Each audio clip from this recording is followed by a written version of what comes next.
Hello, friends. Good afternoon.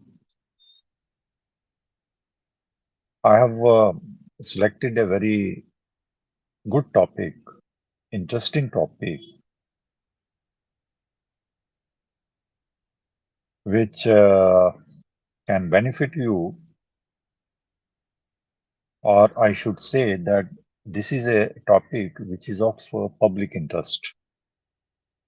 You can see on your screen the caption, Contempt of Court. So we will try to understand what this in a very simple language that what this court of this contempt of court is actually. तो हम जानते हैं कि constitution ने एक system create किया हुआ है और वो सिस्टम है जस्टिस का कि जो लोग हैं सिटीजन्स हैं उनको जस्टिस मिलना चाहिए और जस्टिस वो स्पीडी तरीके से मिलना चाहिए ना कि जस्टिस को सालों के साल हम डिले करें तो कॉन्स्टिट्यूशनल फ्रेमवर्क में 3 गवर्नमेंट के इंपॉर्टेंट विंग्स होते हैं जो पहला विंग है उसको हम लेजिस्लेचर बोलते हैं ये वो विंग है यहाँ पे जो लेजिस्लेशन है जो लॉज है वो बनाए जाते हैं हमारे पार्लियामेंट के द्वारा जैसे हमारा पार्लियामेंट है तो वहां पे लॉ बनते हैं लोगों के हित के जो लॉ बनते हैं दूसरा विंग जो है वो एग्जीक्यूटिव का है एग्जीक्यूटिव मींस कि ये वो विंग है जो पॉलिसीज जो है उसको फ्रेम करता है और फिर उन पॉलिसीज को वो लोगों के हित के लिए इंटरेस्ट के लिए उनको एग्जीक्यूट करता है और इस एग्जीक्यूटिव विंग में एक फुल फ्लेज गवर्नमेंट जो है वो काम करती है मिनिस्टर्स के थ्रू कैबिनेट के थ्रू और ये कैबिनेट ये मिनिस्टर्स आप लोग जो मासिस हैं वो इलेक्शंस के जरिए जरिए इनको इलेक्ट करती हैं तो इसका ये मतलब हुआ कि ये लोग जो होते हैं एग्जीक्यूटिव विंग में ये लोगों के ही चुने हुए रिप्रेजेंटेटिव होते हैं जिनको चुनने का पर्पस ये है कि वो लोगों के हित में लोगों के राइट्स को प्रोटेक्ट करने में उनके इंटरेस्ट को प्रोटेक्ट करने में वो काम करें और इस executive wing I am sorry wing में एक एक परमानेंट सॉर्ट ऑफ एक ब्यूरोक्रेसी जो है वो होती है जो कैबिनेट को मिनिस्टर्स को असिस्ट करती है पॉलिसी फ्रेमवर्क में और पॉलिसी एग्जीक्यूशन में तो ये जो ब्यूरोक्रेसी है ये पब्लिक सर्वेंट्स हैं basically there duty is also constitutionally imposed to work in the interest of the masses, in the interest of the nation. तो ये जो सेकंड विंग है एग्जीक्यूटिव का ये बहुत इंपॉर्टेंट जो एक विंग है क्योंकि यहाँ पे फुल फ्लेज गवर्नमेंट काम करती है जो मुल्क को कंस्ट्रक्ट करने में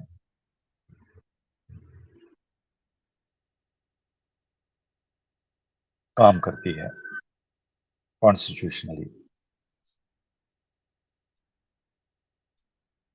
और जो थर्ड विंग है वो जुडिशरी का है। As you all know that judiciary plays a very important role to guard the constitutional values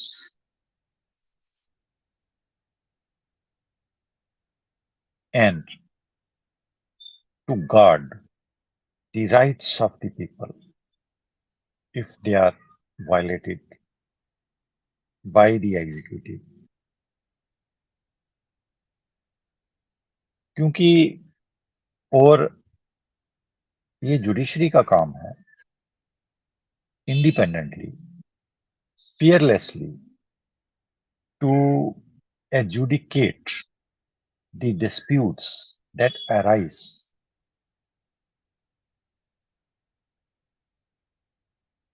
between the state and the individuals, between individual to individual। ये जुडिशरी का काम है। और थर्ड जो जुडिशरी का काम है, interpretation of law, to give meaning to the law,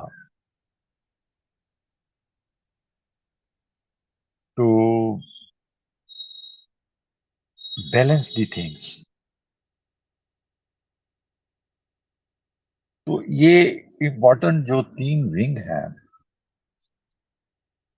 ये किसी भी मुल्क का एक लाइफलाइन होती है। इनके बिना सिस्टम जो है कैन नॉट ट्रेवल फॉरवर्ड।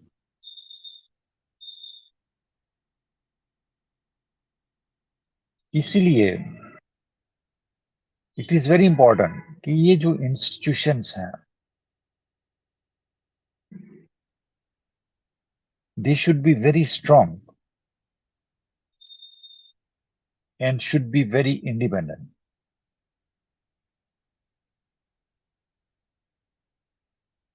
और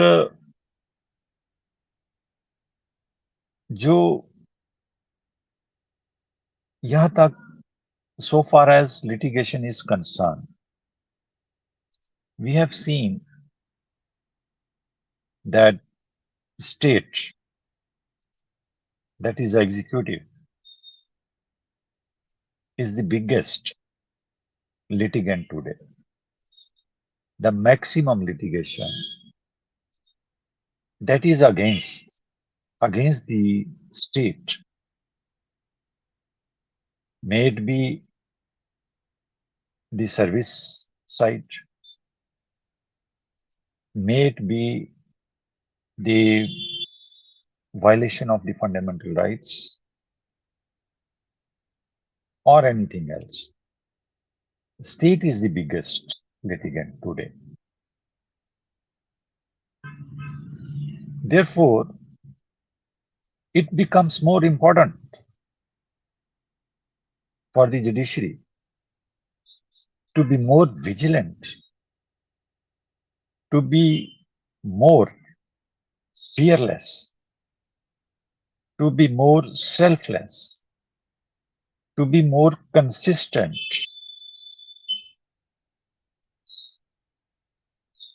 to dispense justice to the common man who is a victim in the hands of the state।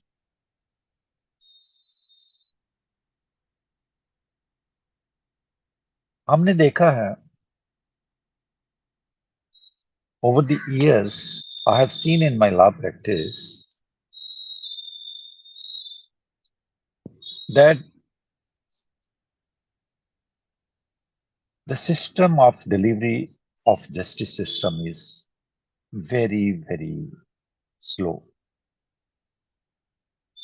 It walks at a snail pace. It is not quick.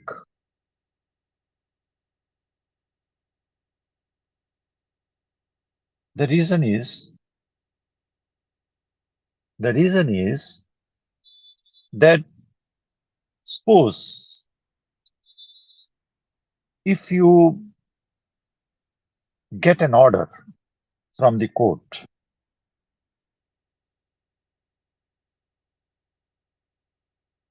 that order is not implemented.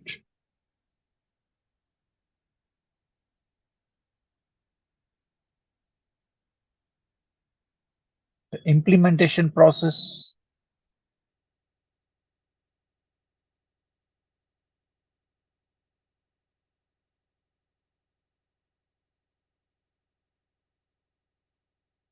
the implementation process is delayed. Deliberately it is delayed. And willfully it is, intentionally it is delayed.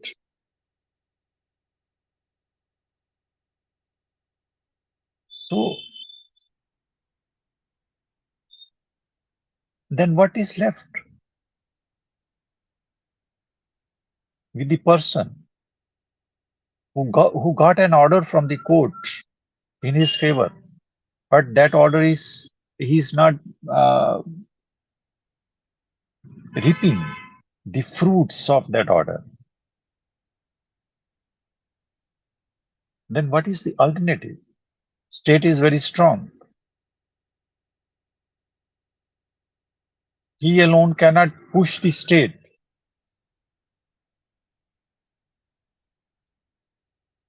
to get his order, court order implemented.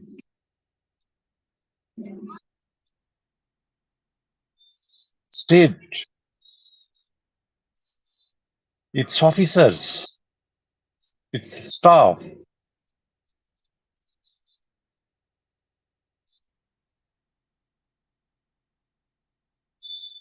they will put you, they will harass you, they will make you run to get that order implemented.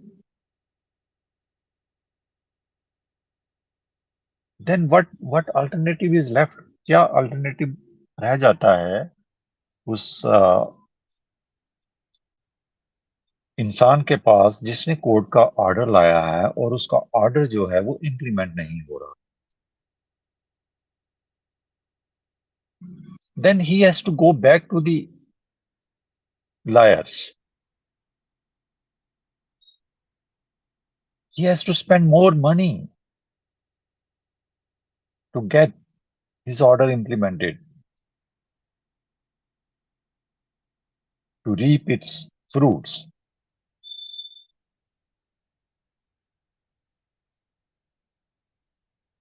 तो यहाँ पे जो है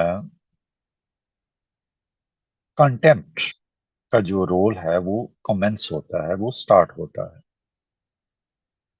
कि जब order जो है court का वो कहीं वो इम्प्लीमेंट करने में बहुत डिफिकल्टीज जो है वन हैज टू फेस, तो वो फिर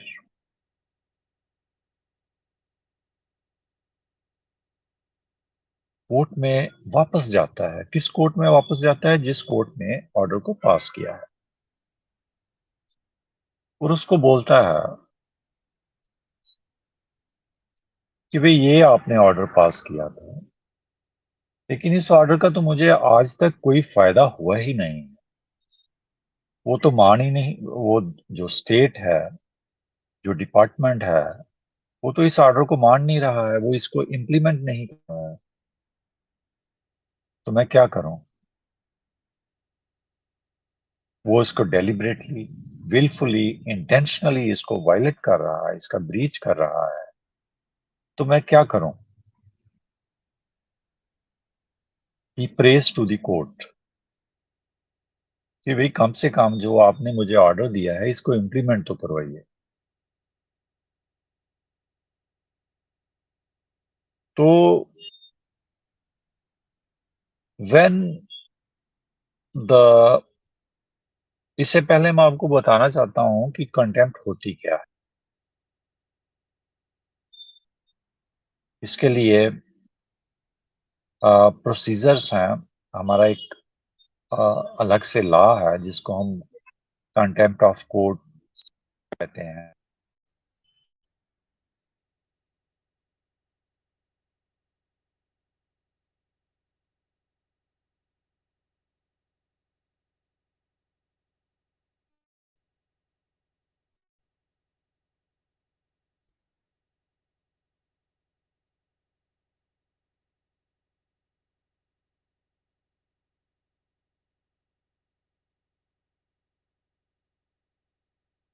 तो कंटेम्प्ट जब कोर्ट कोई ऑर्डर पास करती है और उस ऑर्डर की वायलेशन होती है, ब्रीच होती है, उसको इम्प्लीमेंट नहीं किया जाता, तो इसको एक ऐसा एक्ट माना जाता है जो कि हमारी कोर्ट्स की जो डिग्निटी है उसको लोअर करता है।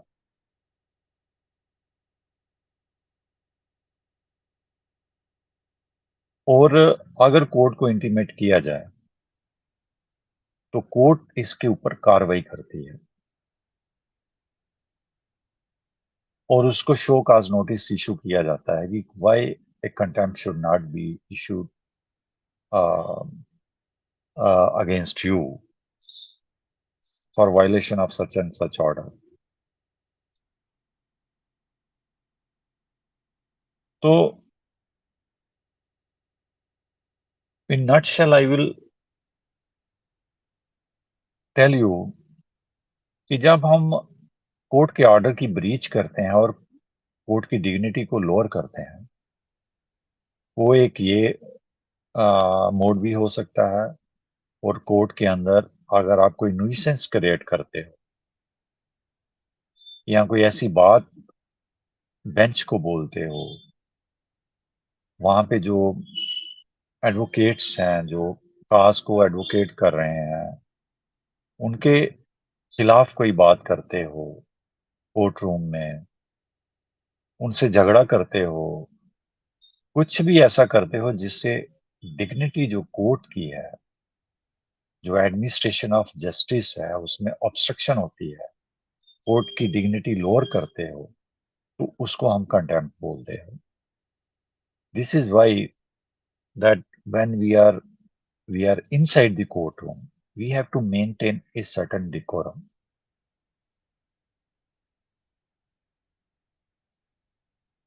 so that the dignity of the court is not lowered,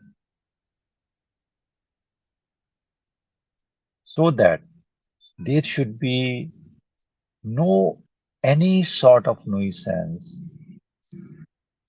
which could obstruct the administration of justice. This is the reason that we have to maintain a set decorum inside the courtroom, which is fully under the control of the presiding officer at that point of time. तो ये आप लोग याद रखिए, सब लोग जितने भी हैं, जब लोग आप लोग इवन द प्रोफेशनल्स, कि जब आप कोर्ट रूम में जाते हो तो अपने आप के ऊपर रेस्ट्रेंट लगाइए, अपने आप को साइलेंस मोड पे रखिए। क्योंकि अगर आप ऊंची ऊंची बातें करोगे कोर्ट रूम में, तो it amounts to a nuisance which may obstruct, which may disturb the court, the counsels arguing there.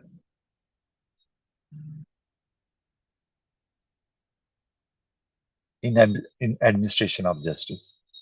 So this is a sort of obstruction in the administration of justice.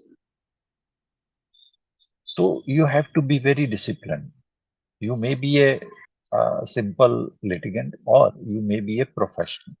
all has to maintain, even the judge has to maintain a certain level of decorum to maintain the dignity of the court. तो अगर आप ये चीजें नहीं करते हो, then you are liable under the law of contempt. Court may take any action against you. You may be sentenced. You may be put behind the bars. तो इस सिंपल लैंग्वेज में आप ये समझने की कोशिश करिए कि कोर्ट में जब भी कोई आप इस तरह की बात करोगे जो कोर्ट को डिस्टर्ब करेगी, इसकी वैल्यूज को डिस्टर्ब करेगी, तो वो कंटेम्प्ट मानी जाएगी। इसलिए जब भी आप कोर्ट रूम में जाते हो, बी डिसिप्लिन। तो मैं ये बता रहा था, coming to the back to the main topic, कि कोर्ट का कोई भी ऑर्डर जब वायलेट करती है स्टेट, तो उसका जो इलाज है, जो रेमेडी है, वो कंटेम्प्ट है। फिर हम जिस कोर्ट ने ऑर्डर पास किया होता है उसी कोर्ट के पास हम जाते हैं और बोलते हैं, प्रेयर करते हैं अपनी पटिशन में कि भाई this order was pass by this honourable court, but this has been wilfully, intentionally, deliberately breached by the respondents, the state who is supposed to obey that order. तो कोर्ट फिर इसको implement करवाती है। लेकिन the the question which I want to raise here is, we have the process, everything we have, the point is how quick it is. जैसे मैं एक example देता हूं आपको कि मैं रिसेंटली एक कंटेम्प्ट पिटिशन में was appearing in high court। तो मैंने पॉइंट आउट किया वहां पे कि हमारी लिटिशन जो जो हमारी रिट पिटिशन थी वो डिसाइड इस सन में हुई थी, और उसी सन में ईयर में हमने we file the contempt petition also. तो आज 2023 है, तो 2023 में जो हमारी रिट थी वो तो वो 1-2 साल में डिस्पोज ऑफ हो गई थी, जजमेंट आ गई थी। लेकिन उस जजमेंट को इम्प्लीमेंट करने के लिए आज हमें इतने साल लग गए हैं और अभी भी वो इम्प्लीमेंट नहीं हुई है, अभी भी वो डिस्पोज ऑफ नहीं हुई है। ये फ्रेश एक मैटर आया था जिसमें मैं अपीयर हुआ था और मैंने ये पॉइंट आउट किया था। तो मैंने एक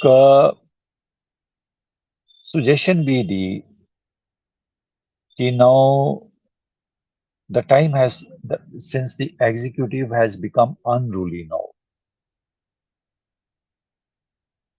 they are taking the court orders very casually, so it has become imperative under the present circumstances कि हम जो है अब एक ऐसा कंटेम्प्ट को हम ऑटोमेशन मोड पे ले आए। और ये ऑटोमेशन मोड क्या था? ये ऑटोमेशन मोड ये है कि हम एक ऐसी कैप लगा दें जिसमें पीरियड को स्पेसिफाई कर दिया जाए, 1 मंथ, 2 मंथ, 3 मंथ्स और 4 मंथ्स। मैक्सिमम पीरियड स्पेसिफाई कर दिया जाए कि इस स्पेसिफाइड पीरियड में you have to implement the court order, failing which you will have no option except to go behind the bars। तो ये सिग्नल हम, ये वार्निंग हम स्टेट को दे दें इनके ऑफिसर्स को दे दें कि this contempt is now on automation mode, you have this much, this the maximum time to implement this order, otherwise be ready to face the contempt. क्योंकि कंटेम्प्ट को हम एक पैरेलल लिटिगेशन के मोड में नहीं ले सकते हैं कि एक ऑर्डर जो मेन ऑर्डर है कोर्ट का उसमें 2 साल लगे हैं तो उस ऑर्डर को इम्प्लीमेंट करने के लिए 7 साल लग जाए या 8 साल लग जाए. This is where I was concern about the system. A litigant cannot afford to have a parallel litigation.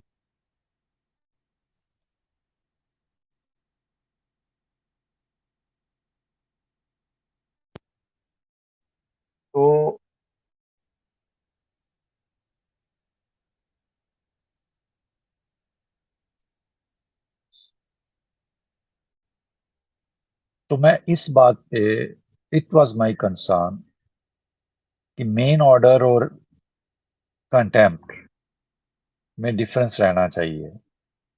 Contempt should have A cap of period, specified period, stipulated period in which the state, the contemner, is to is to implement the order, and thereafter the contemner should not have any option except the to go behind the bars. Only then we can put the state, its officers into task. Otherwise, they will keep on flouting the court orders as long as they wish. So, putting the contempt on automation mode means that the court is monitoring the process. So, this is very important.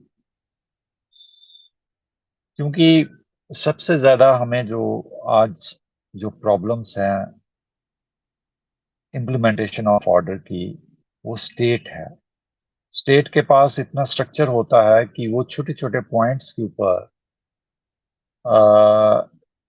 इन चीजों को delay करती है और delay में कई कई साल लग जाते हैं. तो court has to be conscious about it कि कंटेम्प्ट जो है should not dragged into years and years and years together.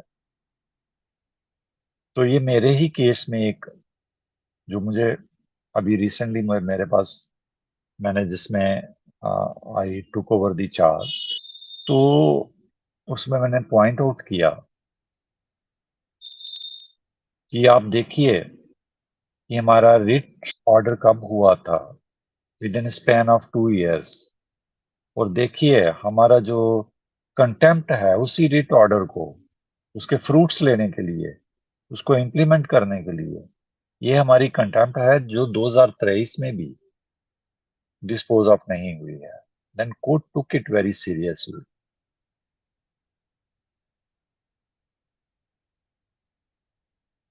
तो ये सुजेशन जो है कि कंटेम्प्ट्स जो है ऑटोमेशन मोड पे जो है उनको लिया जाए with a specified period, the cap of specified period to implement court orders.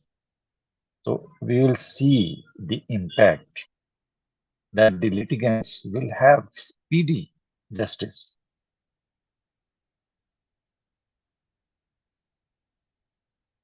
तो ये सारी चीजें जो हैं ये हमें देखनी है कि जो बेनिफिट, जो ऑर्डर का बेनिफिट है, कोर्ट ऑर्डर का जो बेनिफिट है, वो लोगों को जल्दी से जल्दी हो. और जो कंटेमनर्स हैं, जिनको ये ऑर्डर्स इंप्लीमेंट करने हैं, उनको ये डर हो, उनके ऊपर डेटरेंस हो, ये अगर हम इस ऑर्डर को विदाउट एनी लॉफुल जस्टिफिकेशन अगर हम इसको इंप्लीमेंट नहीं करते हैं, तो we have to face the condemn and we might put into the jail also. ये डर क्रिएट करना बहुत जरूरी है on state and its officer, its bureaucracy, who are the main flouter of the court orders. Hopefully, you might have understood to some extent what my topic is, and you will understand more about the contempt. Those who have not listened to this topic live. So once again, I would request, when you are inside the courtrooms, try to be disciplined, try to be fully restrained, so that the dignity of the court be maintained in your interest. Thank you very much. Thank you.